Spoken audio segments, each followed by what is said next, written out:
A legók közül melyik? Vagy melyik volt a legó? Hát ez a doboz, ez nagyon rosszul néz már ki. De nem biztos, hogy az a legrégebbi. Az a legrégebbi.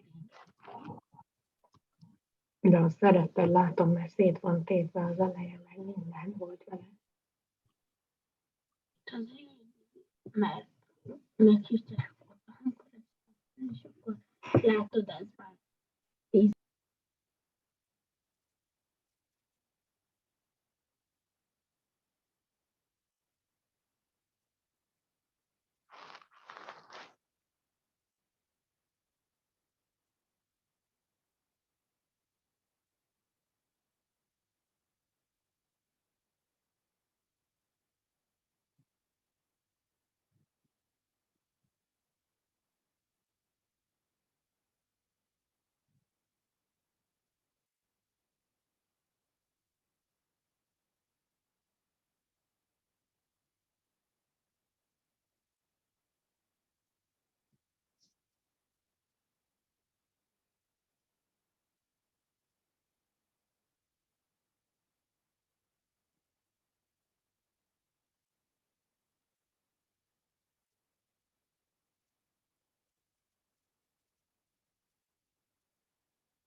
Check 1, 2.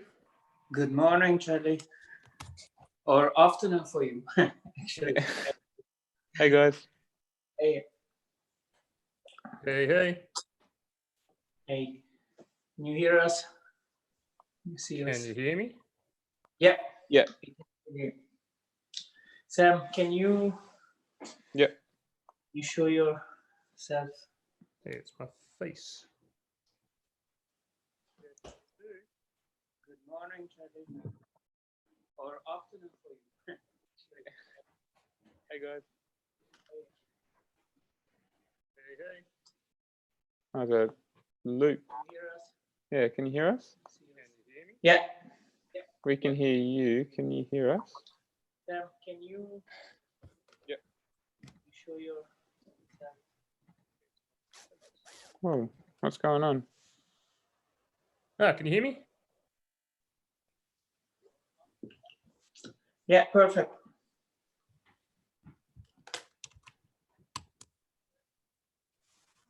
Check, check. 1, 2. Is that better? Yeah, perfect. Hello, hello. What's going on? Check, Right. check. 1, 2. There seems to be Checkity, check, check. going on again and again. Is that happening for you? We're live on YouTube. Oh, better get myself organized. Check, check. 1, 2. Is that better? 1 second. Can you hear me? Yeah, we can hear you. You see a few seconds. I can hear it Hello? a few minutes later. So Nope. What's going on? okay. Just bear with me, guys. Doing a bit of self-tech support here. Yeah. Might have to close this and start it again. Check, check, check. Yeah. We can hear you Got really me. good. I haven't got you. Maybe that's. How about now? Can you hear us? Yeah. There we go. Awesome. Good I was stuff. trying out this new lapel mic, and it thinks that it's a headphone for some reason. Cool. Identity crisis. Yeah. How are you? Are we on? Is Yeah. this thing on? Oh, Yeah. hi everyone. Hi, Mum. How are you, Charlie?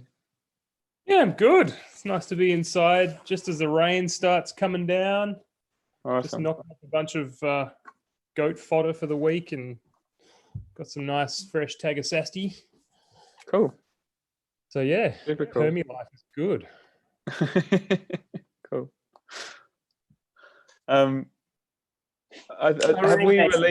Have we released the link yet, Istvan, or can we run through a few things? Just before we- right now. Yeah.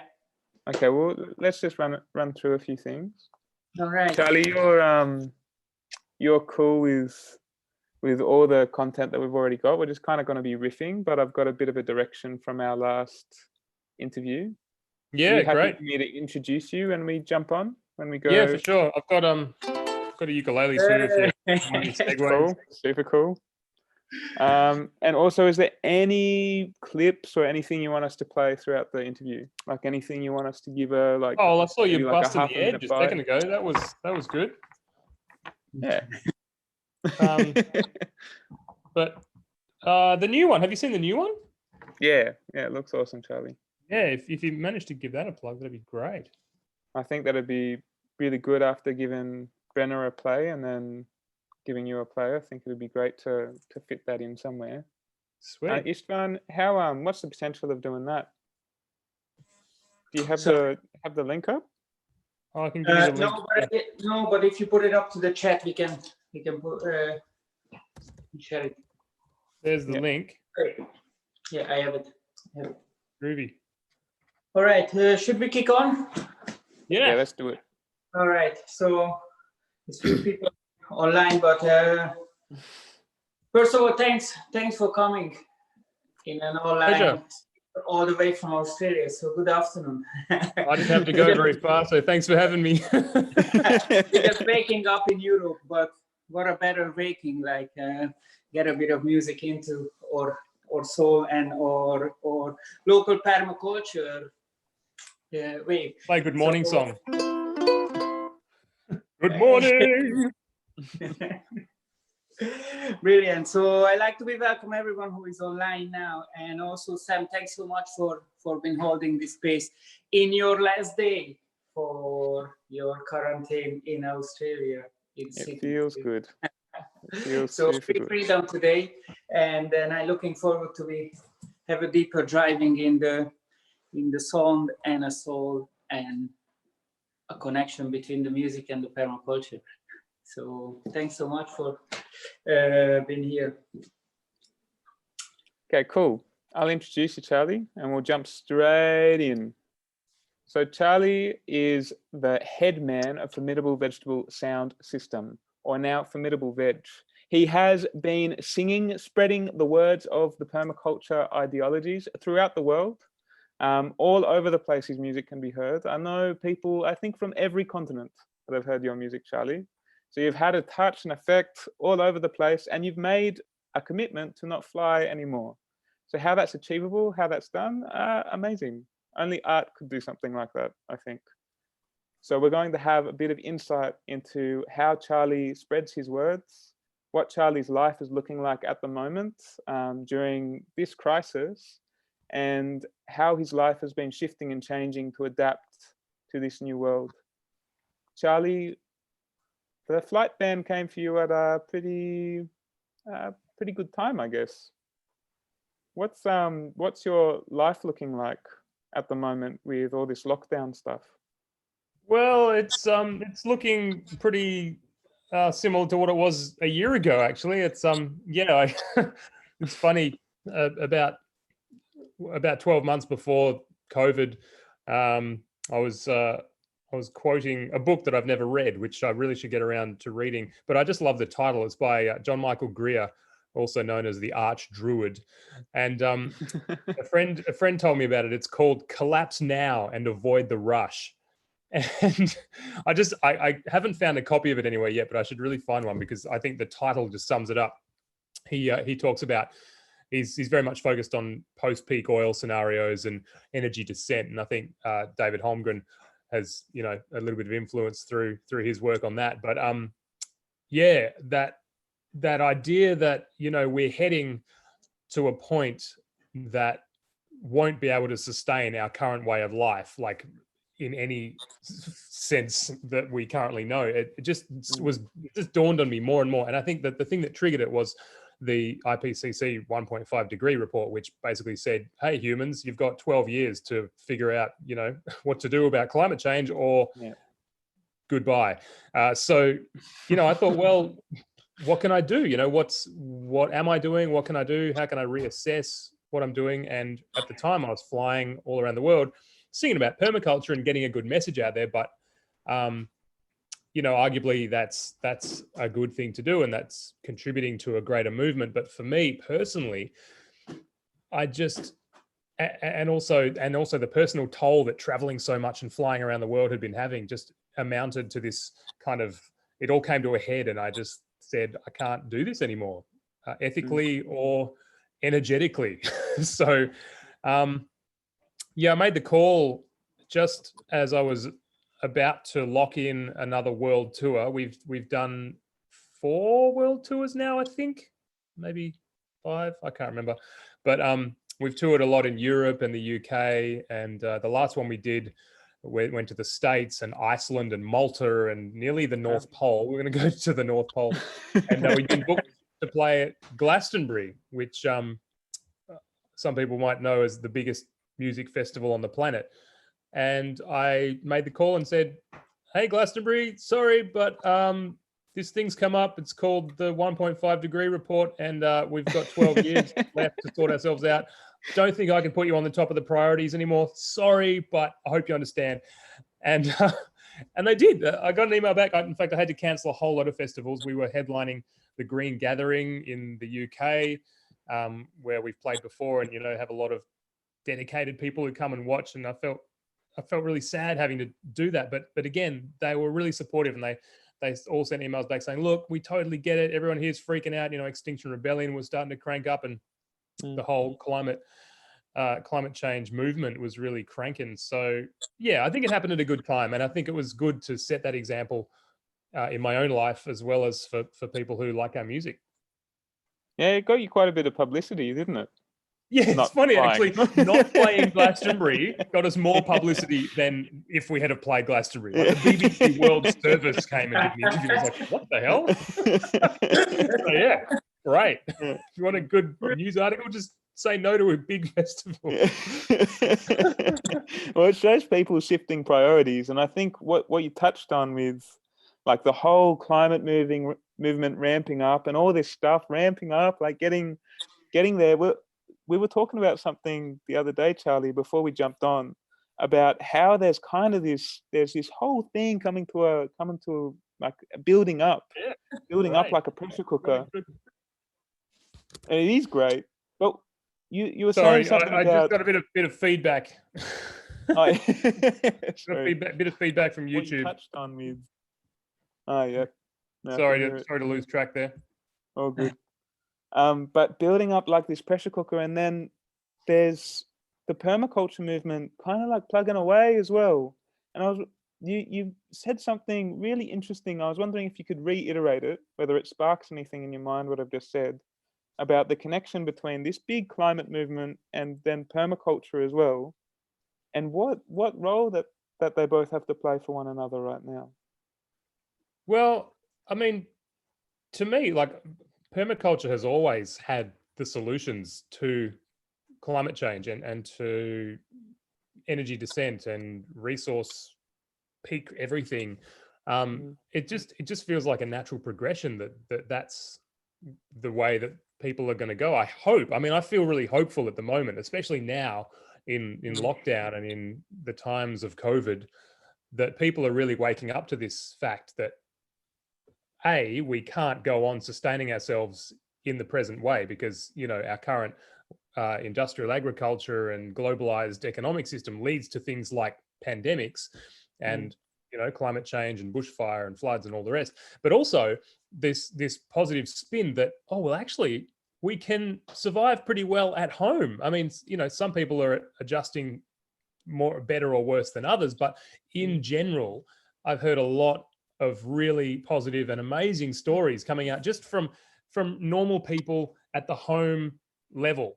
So the households become this powerhouse rather than this sort of place that you go at the end of the day and just sit down and watch TV. Like, it's, you know, people are cooking and rediscovering the joys of just banal domestic activities, which is what David Holmgren's recent book Retro Suburbia is all about, right? I mean, that's the next progression of permaculture I see, is bringing it back to the household and to the home, because I mean, ultimately that's what it's about, right? It's about creating a home that we want to live in, a home planet, but also a home habitat where we reside.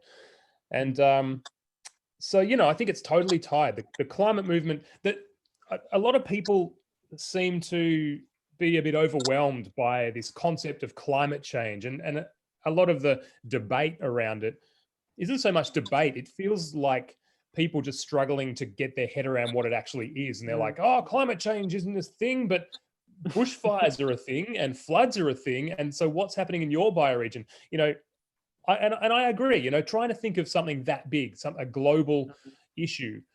I mean, for people who are really down with politics and geopolitical economic systems and the big picture stuff, sure, that's great. And we need people working on that level. But for most people, for a lot of people, you know, it really is something that's hard to compute. But we can sort of translate that and break it down to a personal level and a household level by talking about permaculture and how that can benefit not only the climate and our, you know, the bigger picture, but our own smaller worlds as well. Yeah, you've been doing quite a bit on the, like, I guess, getting ideas and thoughts out there about the climate movement. And I'm going to quickly share my screen and just play a quick 2-minute video of what you released recently. And I'd love you to give some thoughts and ideas as to why you did this, what motivated you to put it up. after we Right show on. everyone what it is. So I'll share my Awesome. screen. Is my screen being shared? Is it working? Not on my end. No, not yet. Okay, I don't think I can do it because the host has control. Ah, Yeah. Okay, so we might have to wait on that one then. Yeah, just I'll post a Um, link on the YouTube just in Yeah. case anyone's watching. give me a second and then. Yeah, it's all good. So maybe, Charlie, what you can do then is just tell us a bit about the video, because it's out there, it's floating out in the world, and people can go check it out. Would you be able to give us a bit of a rundown on this video, what it's called, why you've made it, and what motivated you to put it out into the world now? Well, I can give you a bit of a rundown, and I can give you a bit of a run through if you like. It's called Climate Sounds Movement, good. and it goes like this. I believe we all came to be here for a reason, to acknowledge the seniors. Everything has a season. This season is warm, but it's bringing a storm and a burning urge for our journey to transform. But held in our hand at this grave intersection is a map of the passage to a clearer direction, to a permanent culture. It's time we began it with some wise design to realign with the planet, share skills to rebuild our combined reliance, and with wild guidance redesign our diets, befriend energy descent and the changing climate to grow forests of food and a finer environment. Hey, you've got it up there. Do you want to play the thing? That was awesome. Yeah, Thanks, play the thing. Charlie. This is with Brenna Quinlan's amazing illustration. It's Climate Movement. You got sound? No, we can't hear it. Sound's not working. Yeah. Well, anyway, I'll keep going. Share skills to rebuild our combined reliance, and with wild guidance, redesign our diet, befriend energy descent and the changing climate to grow forests of food and a finer environment. Permaculture at this tumultuous juncture is a superstructure that can plug the puncture in a society of anxiety, confusion, and greed. This really may be one solution we need to bring back our elementary essence of ethics. What can earth care, people care, fair share epic? Now's the time to embed it while the temperature's tepid.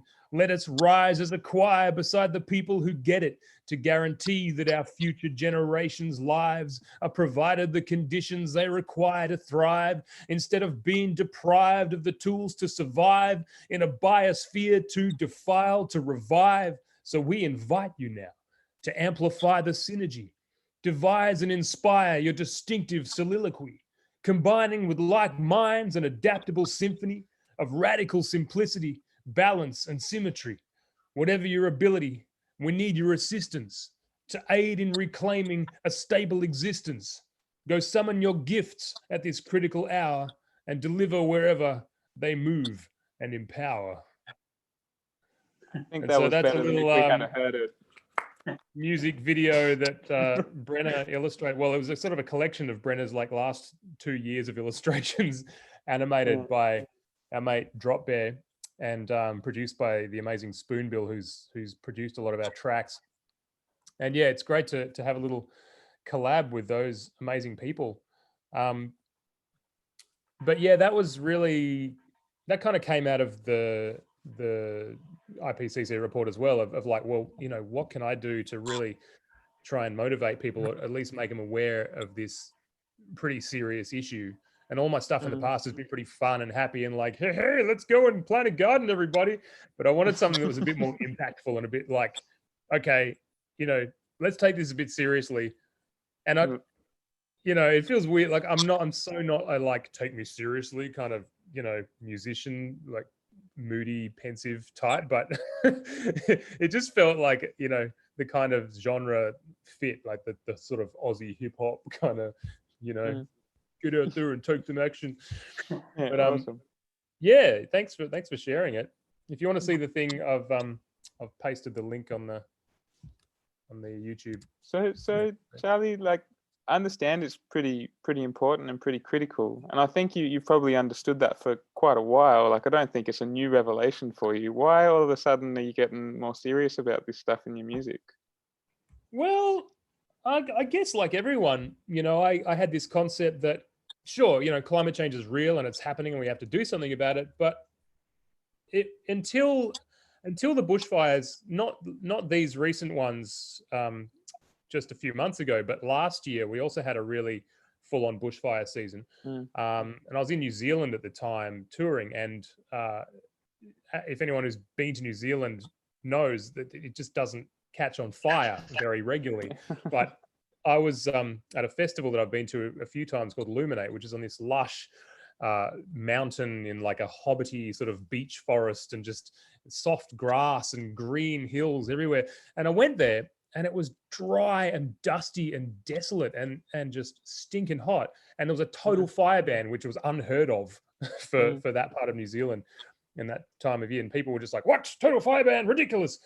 And it was really difficult to kind of have this festival, which usually has campfires going and people playing drums around bonfires and things. So that was a weird vibe. But then the day we left, the top area of the South Island caught on fire, and there was massive wildfires all through Golden Bay area. And at the same time, I'd been hearing about fires in Tasmania and fires here at Meliadora, like right up on the hill. Brenna was messaging me and being like, hey, check out the bushfire out my back door. And then fires back home in Perth. And I just thought, far out, you know, it's no longer, climate change is no longer a thing that's going to happen. And hey, we should do something about it as soon as we can. It's happening, and we've got to do something about it now.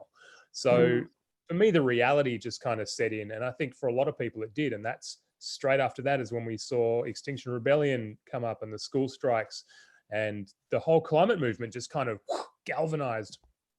And it's been really exciting, you know, because people are getting up and getting out there and telling governments and corporations, oi, you know, you guys who supposedly run the world have to do something, like you're part of this too. So, yeah, it went from being this sort of over there thing to this right here thing right now, to quote Fatboy Slim. Yeah, it's huge. And speaking to the current situation, we'll dive into artistic practice soon, but it just seems like so potent and so relevant, this topic of discussion for what's going on in the world right now as well. Do you think that because you were saying before, it's given people an opportunity to kind of take stock and return home, this whole COVID crisis. But do you see a vision for the future of something really coming as a big change out of what's happening? Yeah, totally.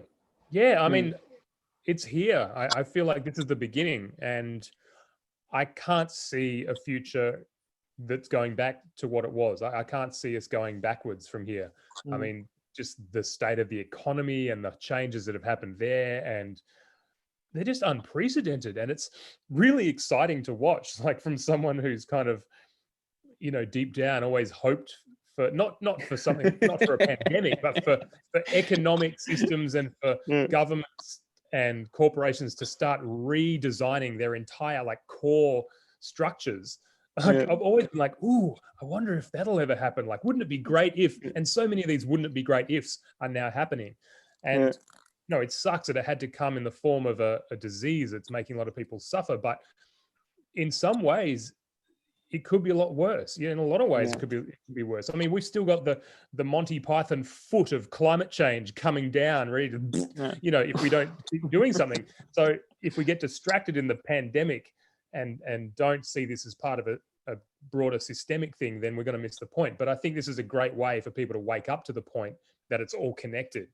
And I see a lot of good coming out of this. And even just in the last few weeks being here at Meliadora, seeing the retro suburbia movement grow and people becoming interested in permaculture, you know, it's like the fourth wave of permaculture is here. You know, we helped David launch here Retro Suburbia as an online pay what you feel ebook just after lockdown happened, because they wanted to offer something to people who, you know, might not be able to access the physical book, and so they just put it out there as an offering. But that just had such a huge response, and the amount of people who just flocked to the book and bought the physical book, you know, so like from a I guess, a business sense, permaculture is booming, but in a deeper sense, people's ideologies are shifting, and that's where the real change is going to happen, I think. Yeah, absolutely. Yeah, there's a guy that contacted us just the other day. Actually, you might be watching. He's in India, and he contacted us about this event that happened where this couple were teaching a permaculture design course when India went on full country lockdown. And so all the students were stuck in the course with them. So like, cool, okay, let's proceed. And they did like I this live at a full permaculture course now. They did this full submersive permaculture course when they were like, India's a full-on place. There's a lot of poverty, a lot of starvation, and for the people there, I think this opportunity, it would have been huge, because it is something that's starting to sweep the whole world. I think the first world's starting to wake up as well. Like, holy crap, the economic hardships that we're facing, we could actually become an impoverished country in the foreseeable future if stuff like this keep hitting us. We could actually have to set up supports for ourselves before things get critical. Right. You think that's true? Yeah, and also on the flip side of that, I think it's revealing the real failings of the support that's already there in countries like specifically India, where you're seeing some really difficult stuff go down, and in the United States as well. I mean, in places with a lot of poverty, and of course the US has heaps of poverty. It's just people don't talk about it. You're really seeing it's really coming to the fore of like, oh, hey, this is what neoliberalism has given us. This is what capitalism has given us. This doesn't work. and so in a bit of a darker way, like maybe that's an opportunity to kind of for the next wave of leaders to step in and be like, hey, we've got to fix this. And in Australia, thankfully, miraculously, we haven't sucked as much as other governments in the world. And I think maybe that's to do with the failings of the politicians in the bushfire crisis, and maybe wanting to like redeem themselves or something. But the fact is that we've pretty much had socialism by default, in that people are getting put up in hotels, who don't have anywhere else to go, and homeless people are getting given homes, and people are getting given free childcare, and all these services are becoming free, and people are getting given something that resembles universal basic income. All in the name of keeping the economy going, but it's really like unprecedented. I mean, if you'd told the conservative politicians 6 months ago that this is what the country would look like now, they probably would have laughed you out of the room. So yeah, it's really interesting to just see how this invisible microorganism can just shift the entire structure of our human existence, politically, economically, culturally, almost overnight. And also show us what we're capable of, that we can shift our own existence and change the way that we live. So it's a difficult time. It's hard to see the dark things and the good things and consolidate them as one. But I guess maybe you resonate with this, but I know when I first started getting into permaculture, part of my motivation came out of this sort of freak out mode of being, fearing the apocalypse, right? And wanting to skill up so that I could survive and all of this kind of crap, which I've now realized is rubbish. But at the time it was sort of like, right, what can I do? What can my community do? We need to survive the coming apocalypse. But it's funny, I learned the meaning of the word apocalypse in I think it's Greek or Latin, I can't remember which one, but the meaning of it is to see things as they truly are. And so, in a lot of senses, what we're in now is an apocalypse, because the masks are coming off. We're really seeing how this world that we live in works, and how it doesn't work, and what's causing it to function the way it does. So, the more people wake up to that, I think it can only be a good thing, because then we know what we're working with and what we need to do to fix it. Yeah, it's clear some big changes need to happen, and it's something that the permaculture movement has been talking about for a long time, like long time. People with far better hindsight than myself or many other people in the world have been talking about events or things that'll come to catalyze this big change. And this big change is here, which is a blessing and the curse, because we need to shift our practices for sure. And Charlie, I was wondering if you could talk on, because you talk about it so well in your songs, what can be done and what needs to be done for us to ride this wave and actually create this change rather than just getting stuck on the problem. Well, so many things, but I'd say within your ability, if you have the ability to not be a slave or the privilege to not be a slave, then start there. Start by serving what needs to be served rather than what wants you to serve it. So I'm referring, I guess, to people in the first world who just work the 9 to 5 to pay off their mortgage, to buy their food, to buy their stuff, their bits of technology and whatever. Like all of that stuff, all of the things in our life, so much of it is unnecessary. And I suppose in permaculture we start to realize that we don't need more, we need less, and we just need better design with how to use things. So the thing that I got out of doing my permaculture course wasn't the skills to become a rock star gardener or a farmer or design epic properties. It was how to use the skills I already had, which was playing music, to bring about change. And that is the most powerful thing that I could have done on leaving that course. If I'd have been like, right, I'm going to be a permaculture designer and I'm going to design acreages and swales and food forests, I would have needed another 10 years of study and figuring out how to actually do that before getting to any level that I was already at as a musician to bring about change. And for some people, that's their skill set. For some people, Brendan talked about this yesterday, using the skills that you already have and just applying those permaculture ethics of earth care, people care, and fair share, and then the principles to that, I think has a far better chance of bringing about that change than anything else does. But it takes a bit of it just takes initiative. It's a bit of a jump.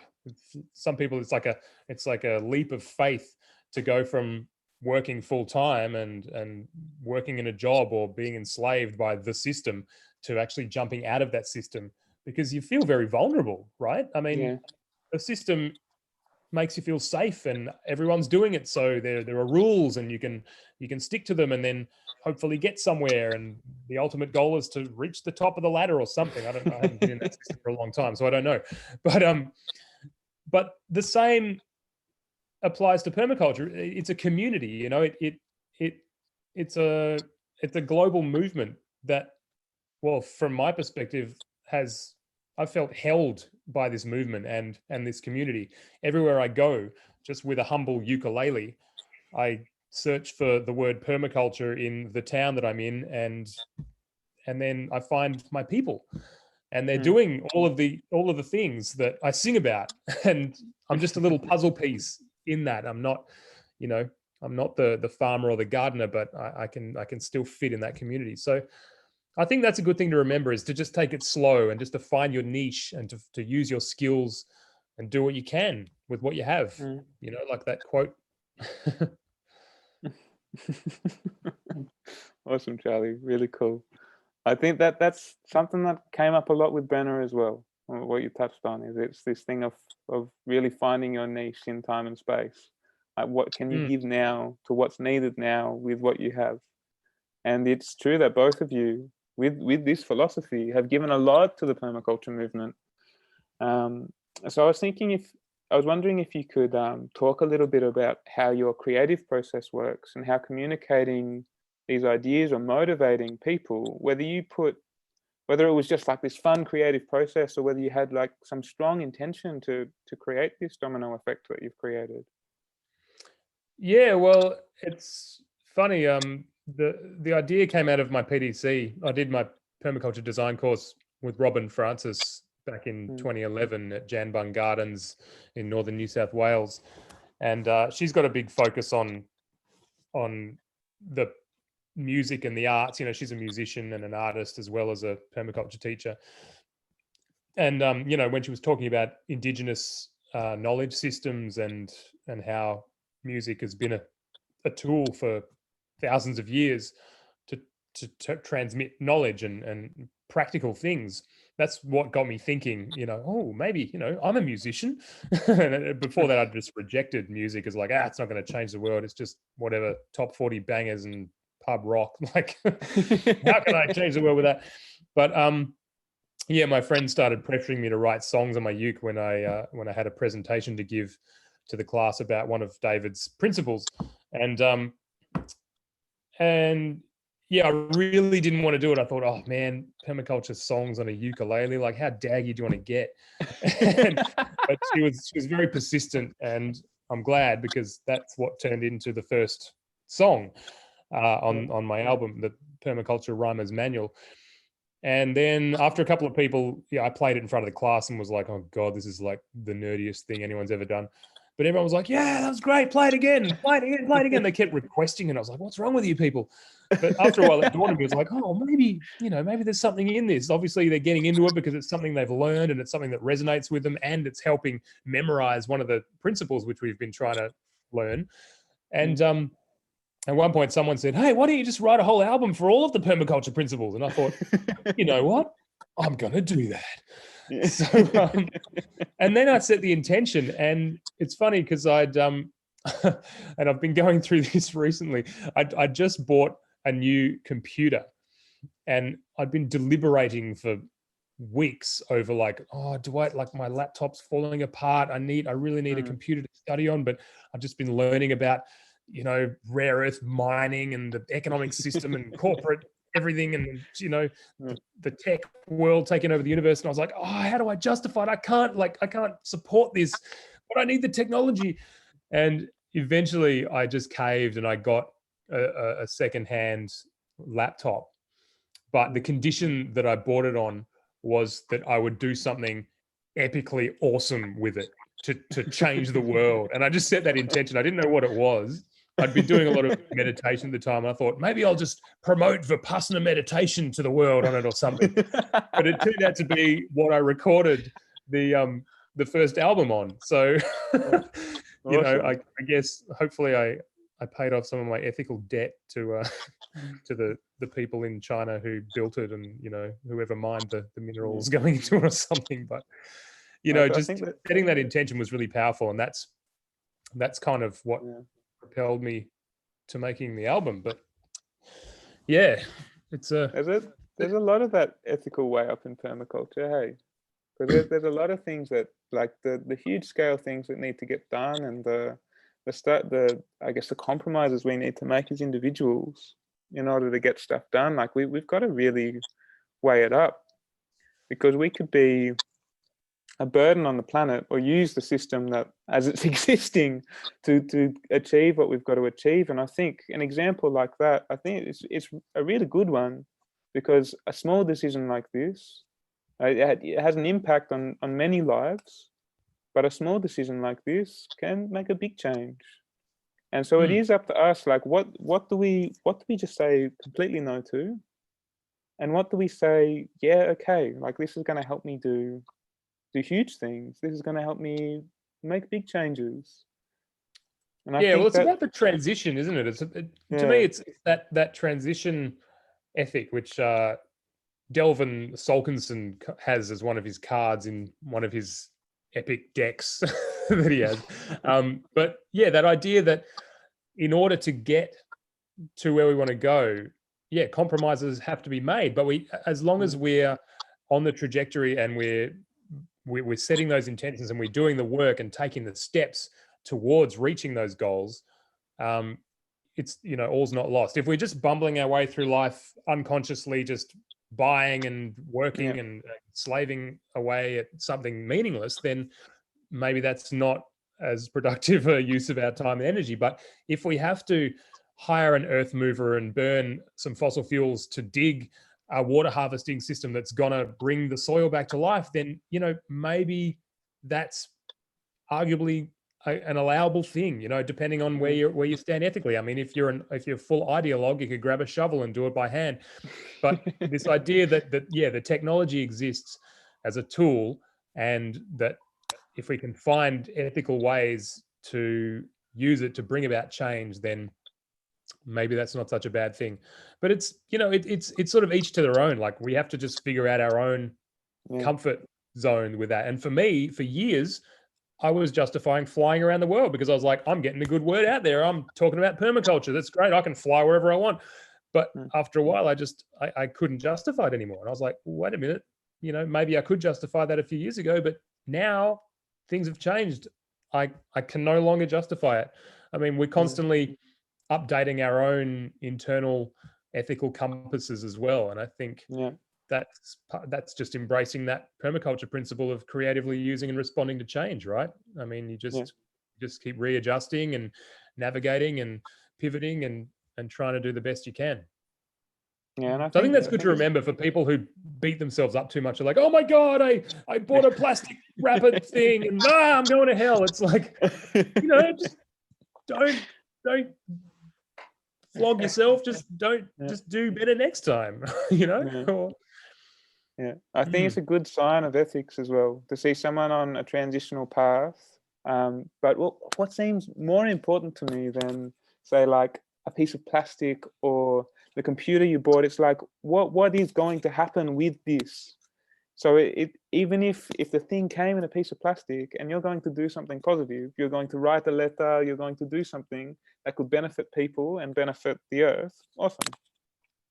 And then I guess that's an accumulating step. You start to become more and more aware of the things that you can do, more and more aware of the impact you can do, and your skills start to build, your reach starts to build. As you've seen for yourself, your reach is built from the stuff that you did, from that.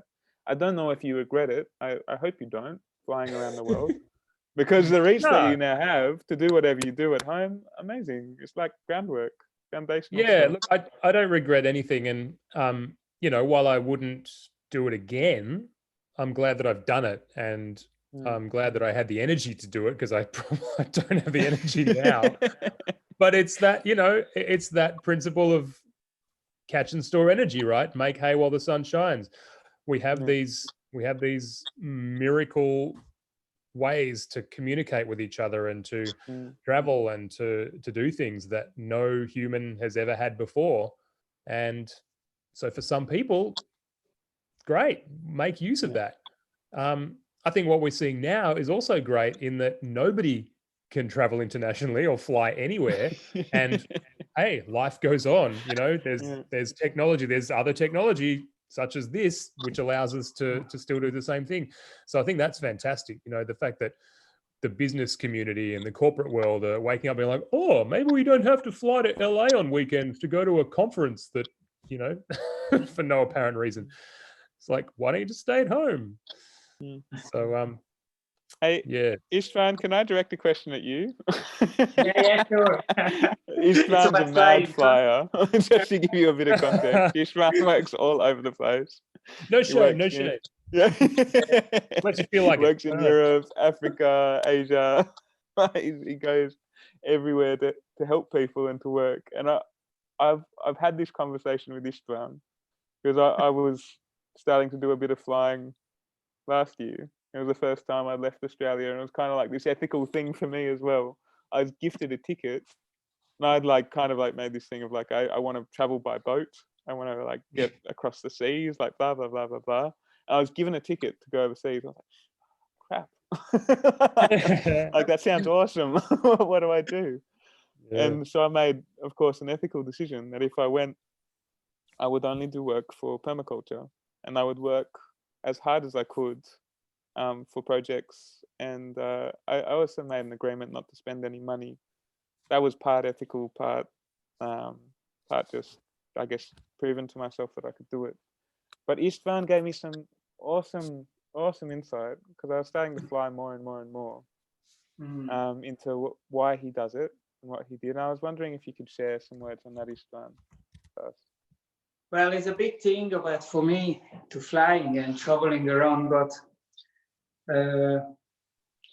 yeah, it is a confusion sometimes when you have about 20, 30 flights in a year, and you're thinking, is that ethical? Is that right? But any effect what we can do through on this travel, and say I'm flying in the last 3 months to Kenya, and there is indigenous people need help, and if we can make an impact which can exponentially their growth, and then that can help them to be regenerate and regeneration, it is worth to flying. Fly is the quickest way to get one place to another, and the bird is get fast. Everything there gets very, very, very fast. So I trying to balance this when I'm not flying, like you've been part of it. We are in Ireland, you was visiting me in Ireland here, and we planting like thousands and tens of thousands of trees. So trying to comparing this, and then I don't believe there is only way where we can save the world if we don't do don't do any damage, but we need to regenerate as much and as fast as we can. And if there's the technologies, the tools for it, I think we need to be speeded up this process as much as we can, and that's priority. So anytime when I have a kind of was that flyjet or love jet? How do you call it? Flyjet? Is it after flying for times? Or so I'm just going out and planting trees. So that's another balance for me. And one day there was a couple of years ago when I was birthed in Ethiopia, and then I sit down with the old ladies. We always finding the old ladies or the old shamans for what's been the history in the land, what's been the history, why did you get into the stage to need help? And then they said to me, it is something you bring up what's local cannot bring it up to the top surface. So when we go into a different country and then say look, we're there for 1 week, and then making the wave of energy and then the wave of motivation and the wave of change for people, and start to living in a more sustainable way, that gonna grow. That's inspiring people to yeah. So the flying is worth if you can, and there is a tools for me. There is a tools for getting more and more, getting more and more sustainable way. But cutting back the flying, it's definitely now is the time. So no one is really flying, and impacting from home, just like Charlie, you said, that is the way that we can do a conference, and then we can connect it through to the technology. So I'm just balancing myself when I'm flying to, I get an impact in an environment, and then just plant some trees. There is another way, creating soil, thousands of cubic meters soil, giving life, new life, and then planting trees. That's always pays for it. Plant a tree, plant another 3,000. That's the thing, like, you know, there would be no permaculture movement if Bill Mollison hadn't flown around the world and just kind of, you know, jumped up and down on his soapbox about it for however long that he did. And, you know, arguably, if I hadn't toured the world, who knows, like a whole heap of people who I've talked to have said, oh, I never heard the word permaculture before I saw your band at Glastonbury. And that's fantastic, you know? And now that's led to a bunch of localized bioregional movements that are more sustainable, you know, and arguably one person flying around the world and sparking a bunch of local bioregional awesome things is a good thing. But also on a more personal level, I've just been so envious of everyone that I've seen and visited in the past 10 years doing epic shit, and like doing it with permaculture, awesome, just growing and planting and creating community groups and workshops and maker spaces, and just and I've wanted to get involved, but I'm only ever there for a few days, and I skim the surface, and I'm just like, oh, that's great. Okay, it's got to go by, and then like, oh, there's another cool thing. Oh, got to go by, and it got to a point where I couldn't even remember where the awesome thing that I saw last week was, or which country it was in, and who was doing what, and it just became this big hazy blur.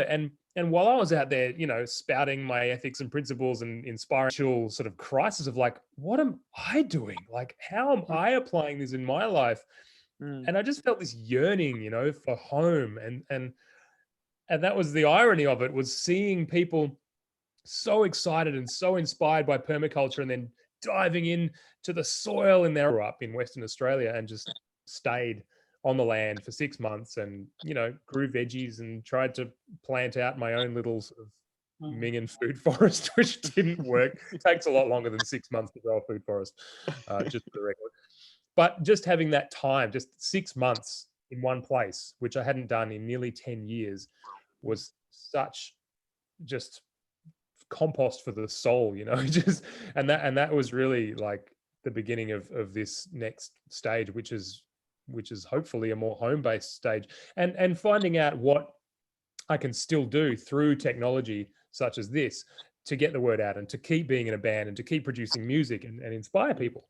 So, you know, it's moved into uncharted territory, but it's still really fulfilling. It's more fulfilling in a lot of ways. I mean, I'm living at Meliadora, like the home of permaculture originated David Holmgren, and like seeing firsthand what goes into this place, and just getting an education by osmosis.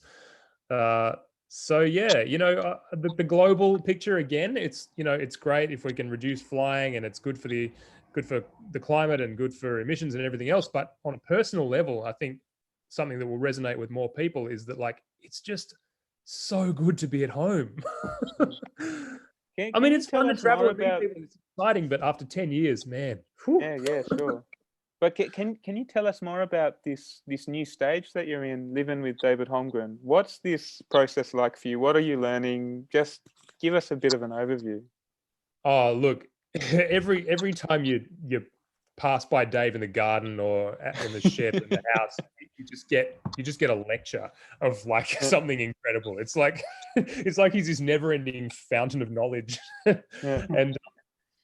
And every Monday we've been getting a walkthrough of the garden, because we do a Wednesday work day with the whole property, and he just goes through all the details that go into this place, and every little thing that he's designed and planned over the years, and how it works together. And you know, it's permaculture in practice, just learning by experience. And I've sort of, you know, jumped the queue a bit, because I'm sort of a bit of a blow-in here, and the others that have been living here for 2 and 3 years have been sort of putting in the hard yards and doing internships, and I'm just like, hey guys, I'm just here for lockdown, can I stick around?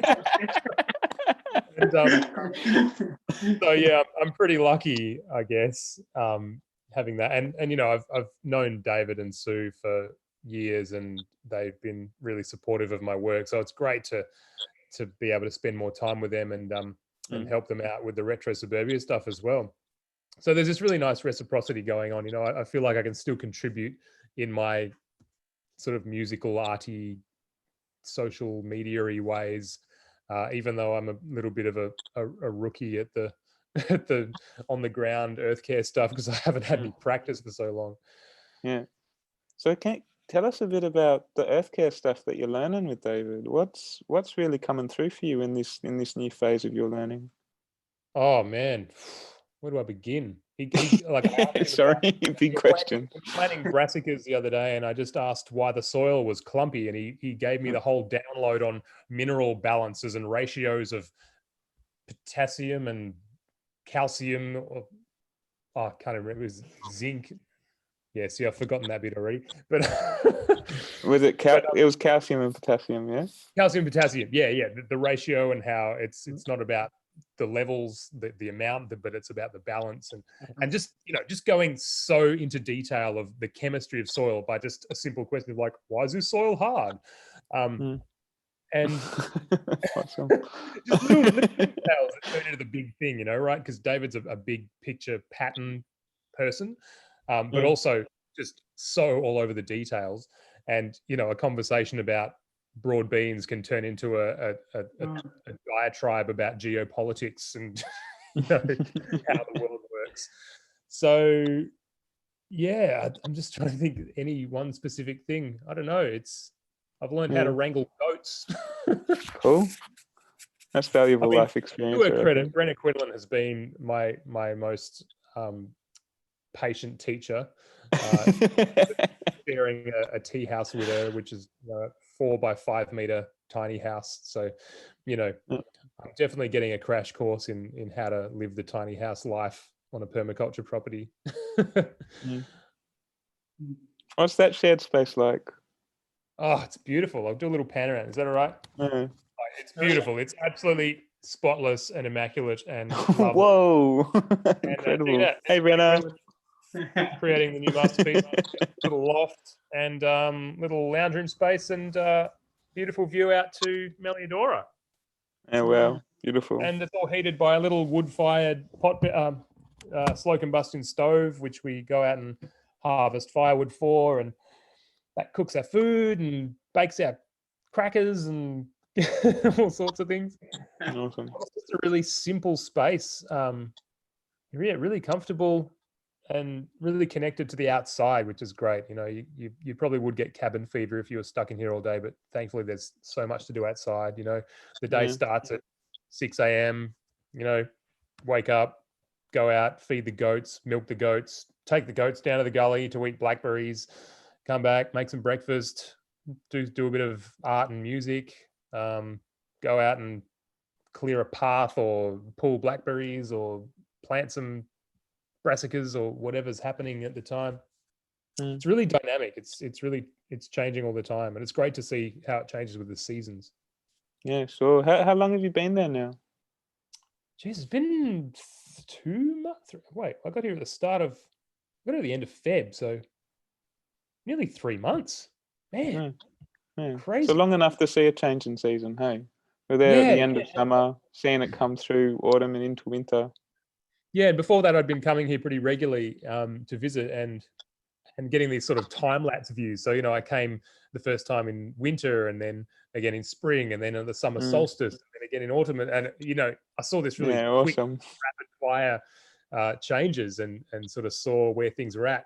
And that was a great little primer because now I'm in it and it's a lot slower and steadier and smoother, but it's nice to kind of get into that myself. You know, it's like I'm not time-lapse Charlie anymore. So doing all this work on the land, would you say your quality of life has gone down or improved? Oh man, what do you think? It's kind of just a setup question. Yeah, man, it's so good. I mean, what do they say that a handful of good soil contains like as many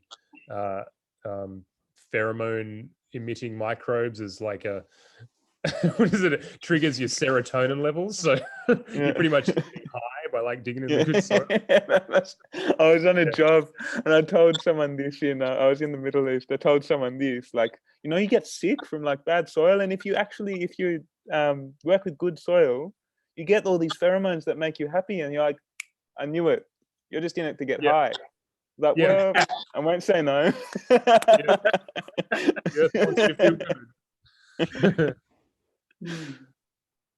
Yeah.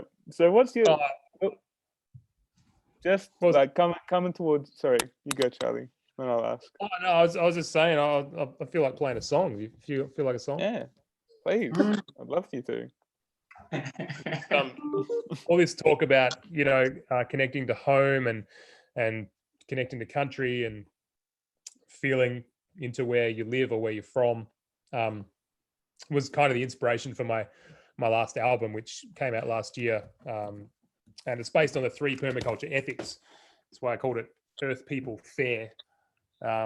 Beautiful artwork by Brenna.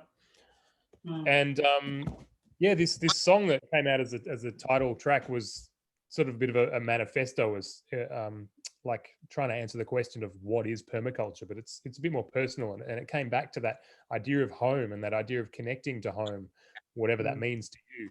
So I wrote this song as a bit of a as an inspiration from the permaculture ethics, but also the book Dark Emu by Bruce Pascoe. If you've heard about that one, it's about indigenous farming practices in Australia prior to European settlement, and how really, I mean, people have been practicing permaculture here for 60, 70, 100,000 years. So there's a reference to that in here anyway, but this one's called Earth People Fair. I'd just like to share it with you.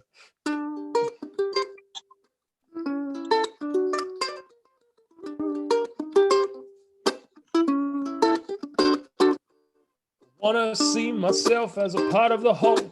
Grow some food for my family food bowl. Stand my ground but give up control. Know the boundaries but tear down all the walls. Won't give up or give in to apathy.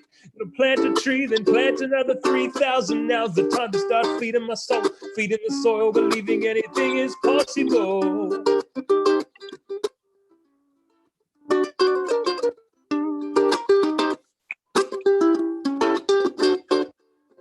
As I get older, some things become clearer. The end of my life is always getting nearer.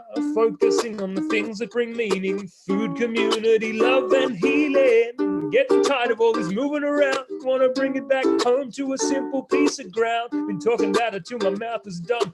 But all I wanna do is make a deeper connection with some Earth People Fair. Well, I've been looking for my Earth People Fair. Well, show me where to find the Earth People Fair. Yeah, yeah, yeah.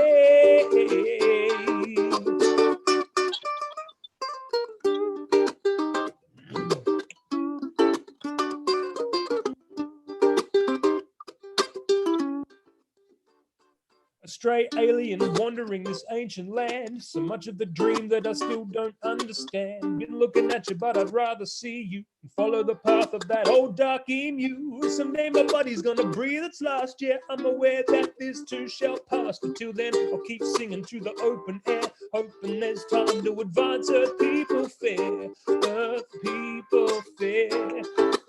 Well, I've been looking for my Earth People Fair. Show me where to find the Earth People Fair. Yeah, yeah, yeah, yeah.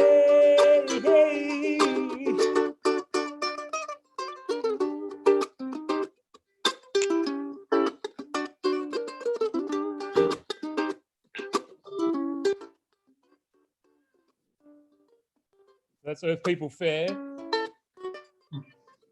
Check it out if you want to have a listen. There's a video clip and stuff filmed right here in Dalesford. But before I finish, actually, Sam, a little bird's just told me that today may be a special day. I hear it's your birthday. Am I correct? Yeah, you are, brother. Yeah. Well, in that case, happy birthday to you. I said happy birthday to you. Happy birthday, Sam. Yeah, yeah, yeah, yeah. Hey, hey, hey.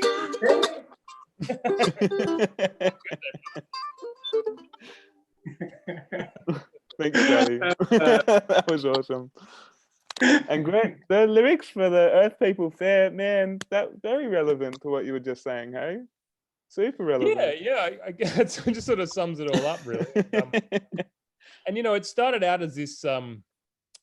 The original lyrics were like, "See yourself, be a part of the whole, grow some food for your family food." And I realized, like, hey, I'm writing this for myself. Like, this is all stuff that I want to do. So I and because I sent it to Mal and Kai, the other two members in Formidable Vegetable. Well, there's a lot more than two, but they're the main members. And yeah, I said, hey, what do you think of the new song? And they're like, oh yeah, I like it, but it's a bit preachy. Why don't you change it to the first person? I was like, oh my God, you're right.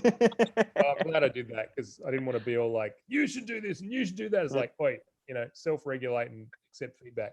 Yeah, awesome, Charlie. Thanks. So with all this stuff and the insight into your new movements, what's going on, where do you think you're headed? What's going to happen in the next chapters of Charlie?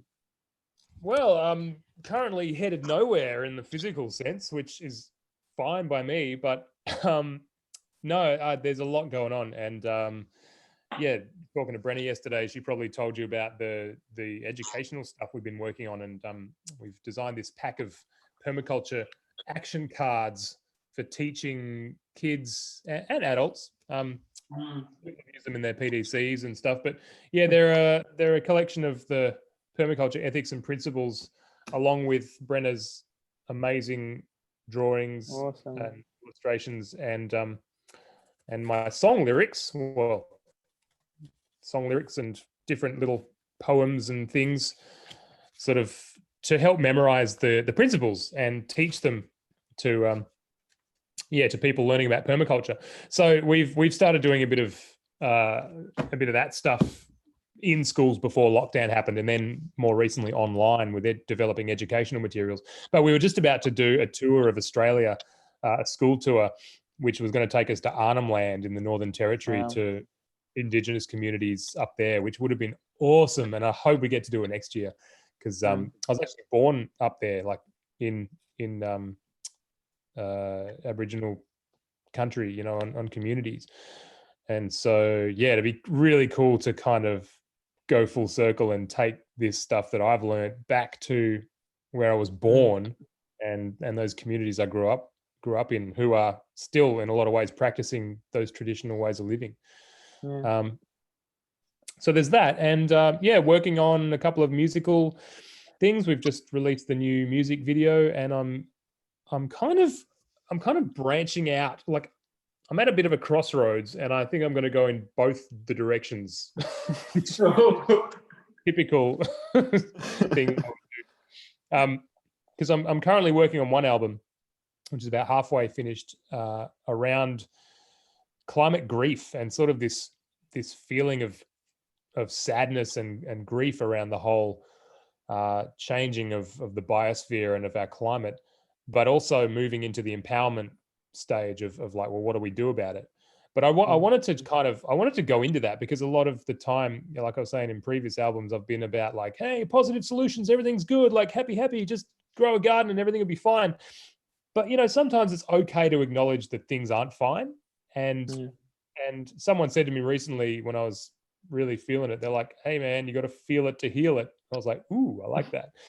So you know, working with that grief and moving through it to come to that place of empowerment, I think is really important. And that's what one of my new albums is kind of about. It's not going to be Formidable Vegetable, it's going to be something else.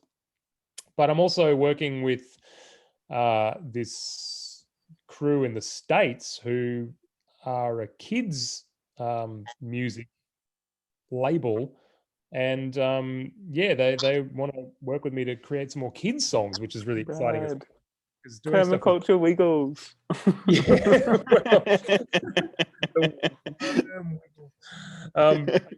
Yeah, I'm really excited to do more kids stuff, because I love working with kids, and it's great fun, and they're just so into it. You know, they just get it. Like, we go into a school with a pack of these, and the kids are just coming up with stories and songs, and like, you know, they love stuff like weeing on a lemon tree, which that card is about. And, you know, you can just talk about poo and compost and yucky things, but they just make sense of it. They make the connections. So yeah, I think, you know, it's a good to have that outlet to get a bit silly as well. So yeah, there's no shortage of things to do without touring around the world. It's amazing how children get it. I think there's a reason for our fascination with those waste outlets from such a young age. There's something that came up a bit in your dialogue, in your conversation, that I think I'd like to kind of, because we need to wrap up somehow in some way, and I thought maybe we could wrap up with some comments on, because you were talking a bit about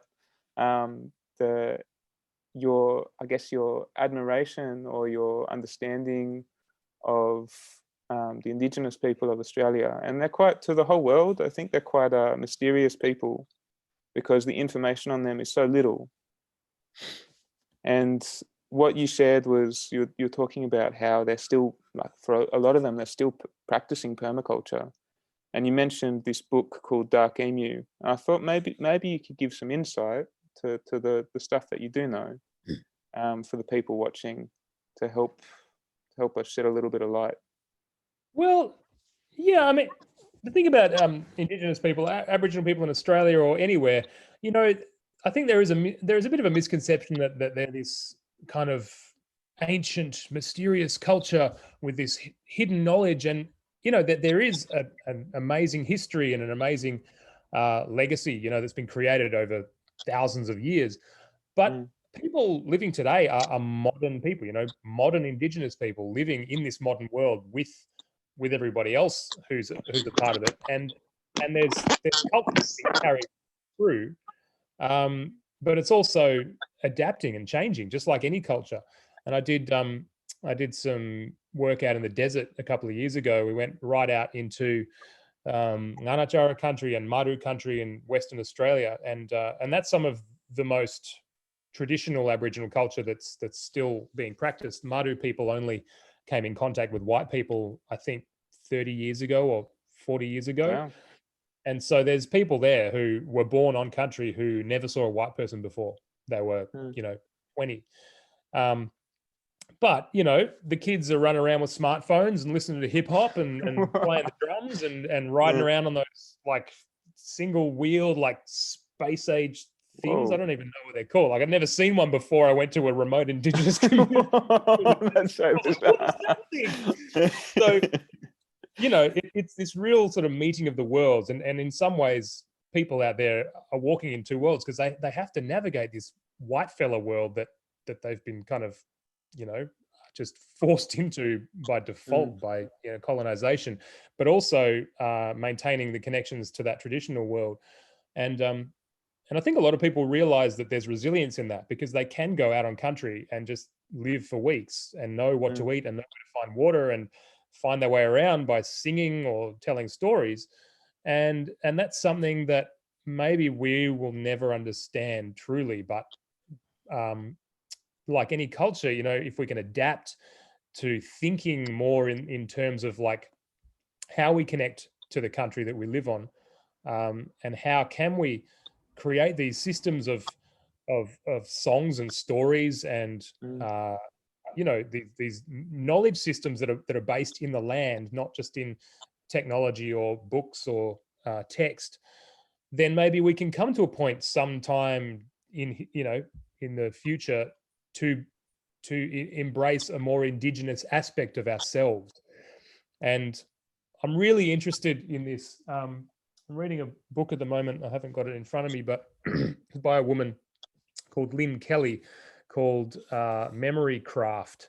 And her first book is called The Memory Code. And it's about ways that Indigenous cultures all over the world have encoded knowledge through different tools such as music and art and physical structures. And in Australia, that was one of the main ones, was song lines. And so using song to trigger a memory of a story or a piece of lore or knowledge that directly aids your practical survival and living in the world, but that is stored in the landscape. So there's the knowledge which is transmitted through a story, which is memorable, which is turned into a song, which is then placed in that hill over there, so that when you see the hill, you remember the song, you remember the story, and then you remember the thing. So it's kind of like this, you know, turning the world, the landscape around us into this supercomputer that we store everything we need. And that, you know, I don't know when I first started sort of reading or thinking about that, but it just kind of blew my mind. And in terms of writing songs about permaculture, that's kind of like the ultimate goal is like, what if I can like write an entire PDC in song and like, you know, get everything encoded, but I'm a long way from doing that. So do a Meliodora album, that'd be pretty incredible. Yeah. Well, there's a Retro Suburbia kids book coming out soon, so I have to kids songs around that. But music just has, you know, such a huge power, you know, like, I mean, think about all of the pointless pizza delivery ads that you can remember the phone number of from growing up, you know. And it's like, what if we actually use that power for something practical? It's talking true. about, just Charlie, talking about for suburban kids coming out, soon. Did you do any activity around now for your local community? Did you have regular thing, maybe come together and singing or doing gardening together where you're living now? Do I or did I? Yeah, did you do now for the past 3 months? You said it's 3 months in staying there. Is there any regular? No, because we've been in total lockdown, so we haven't been able to see anyone or go anywhere. But yeah, that's something I'd love to do. Last time I was here, I went out to the Dharma school and played a little gig for the kids, and I went to the local primary school and played for them there. And yeah, it's heaps of fun, man. Like kids just rock out because you know you get a musician coming to school and setting up a big sound system and playing music. It's like the most exciting thing you've seen all day. But then at the same time, they're learning about permaculture and you know get them to shout things back at me and like, where are we going to grow food? Everywhere. Just little things. Get them thinking. But you know, there's so many ways to do it. And someone on the YouTube chat is asking, actually, there's a question about asking, Chris is saying, how do I speak through music, even though mine's more instrumental? He's looking into making music videos about the topic illustrated with music. And and the second way is to speak to people while meeting them while playing music. And that's totally legit. You know, a lot of bands and a lot of musicians now are thinking more about climate change and more about how we can create a regenerative culture, but their music isn't necessarily like obviously about that. I mean, the lyrics might be something totally abstract, but by having that platform of being a well-known musician, they can speak about those things or create a music video that might have nothing to do with the actual song lyrics that has, you know, things about climate change or something. And a lot of younger musicians are doing that. I'm thinking of people like Billie Eilish and Tones and I, all these kids coming out, you know, these young'uns. But it's great, you know, because they're thinking about this stuff and they're writing really slick, produced pop music, but that's reaching a huge audience, and they're getting these issues out there into the mainstream. So, you know, you don't have to be all obvious like me and be like, hey, grow a garden, do permaculture. But that's how I roll. And you might have a different way to do it. So just find what works. Awesome, brother. Do you have any more advice for musicians watching? I'd say try and find a way to work this stuff into your work any way you can.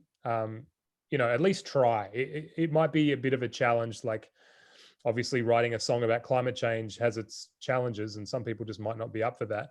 But yeah, try and find ways, even through your art, to get good messages out there. I mean, like it's such a powerful tool. Why waste it on just saying nothing? You know, if you've got something that's like, oh, that sounds cool, great. Don't stop there. Like encode some meaning into it. Use that memory space. Use that tool to kind of transmit something. And it's great having a really aesthetic, beautiful thing. But if it also has something that can help people to learn something, then that makes it even more valuable. And so I'd say to any artist or musician, you know, just give it a go and see what happens. Might be surprising. You might end up playing ukulele about permaculture. I mean, who the hell would have? Oh, Charlie, it's been awesome. I think we should wrap up. Yeah. Thanks for having me, guys. Just a quick question about you for all the local permaculture network. Would you feel like we can support you some way, or is there anything what we can give you back for your time? Just being surfing in the fair share pattern. Do you feel like anything could be helpful support you? Oh, look, just if you could share the music and send the video clip around to everybody you know. I mean, getting music out there is more and more of a challenge, especially not touring for someone who stopped flying. I'm relying pretty much solely on technology, and technology has all these paywalls and algorithms stopping you from getting your work out there extensively. So as long as we can have a grassroots kind of sharing movement happening, I can still keep reaching people. And yeah, I just say please tell people about us and listen to our music and donate if you can or if you want to. But all of our music is currently pay what you feel. So for as long as the COVID epidemic, I've made all of our albums just by donation. So you can download them for free if you don't have the means to buy them, or you can donate whatever you like. So yeah, I'll head to formidablevegetable.com and you can find everything there. So yeah, thanks for the opportunity. Thank you. How can we not sharing with your art? It's hard to stop it. Personally, you see, I have an online PVC course, and then I'm using a couple of tuna view for actually behind it when we making the swale, and then the sound is behind it. So thanks so much. I have very, very much respect about also coming, but your work, it's been it's been brilliant. Oh, and translation. If anybody wants to translate any songs. Now there is an opportunity. I like to be saying hello, because all this local permaculture, I'm a Hungarian, but I left my country for years and years, like more than 15 years. So the Hungarians is definitely offering you for the free translation. And if you can share with us your card as well. With Berna. Yeah, brilliant. Yeah, we'll do. Yeah, we're gonna get we have a few packs left. So yeah, if you want to grab some, please feel free to collaborate and be in stay in touch. Translate it for the second hard language on the world, which is the Hungarians. Awesome. Great. And thanks so much. Let us know if we can support you any other way. The platform is free for you, for publics or private, if you want to be used the webinars or any the website. That's work both ways. Just give us a sign and we will be behind it. Awesome. Cheers, guys. Thanks for doing what you do and getting it out there. Really appreciate it. And Sam, so you're gonna have a free freedom. You get out from this hotel brother. finally today. Huh? I got 7 hours left, and then I'm walking out the door as soon as the clock strikes midnight. Well, brilliant. And then thanks so much for becoming spend your time with us. Yeah, man. What else am I gonna do with it? yeah. And then wouldn't have it any other way. Guys, we have another one in Thursday. There is kind of a walkie-talkie land-based permaculture surfing. And yeah, it'll be awesome. Very welcome. It'll be awesome. Yeah. It's gonna be my second day of freedom. I'm gonna go spend it with a group of people that I love dearly. They've set up a Farm It Forward initiative, which for you guys, you probably do something similar in in Dalesford area already. But the concept is you go to someone's house, you go, hey, we've got this bunch of young farmers. We're really keen to, make a bit of income and grow a bit of food. We realize that you have a lawn. Could we turn it into a farm? And the people, more often than not, go, yeah, for sure, because it means no financial upkeep from them. They don't have to mow. They don't have to think anything about it. They get a box of food for free. Rad, awesome. And then they're supporting young people have work and do meaningful stuff. So it's just ticks all the boxes. And particularly for elderly people who can't upkeep their garden anymore, don't really use their garden anymore, and want to a bit isolated from the rest of the world. They get people coming over, spending time with them. They get no upkeep. So anyway, they've done something incredible, and we'll go chat to the woman who organised all that on Thursday. Awesome. Yeah. Awesome. So let's wrap it up, and thanks so much for spending your time. And so we'll surfing through until what's that, Thursday, same time. Yeah, same time. And yeah, we'll keep in touch. Thanks, folks. Like this video on YouTube, share it around, spread the word, do all the things. Awesome. Okay, thanks, and guys. Sorry, Charlie, how can we reach you? Is there any website, or what's your connection? Formidablevegetable.com. That's what All the people want. contacts are up there. So yeah, drop us a line. Brilliant. Okay. Thanks so much. Take care, guys. Good evening. Bye. Bye.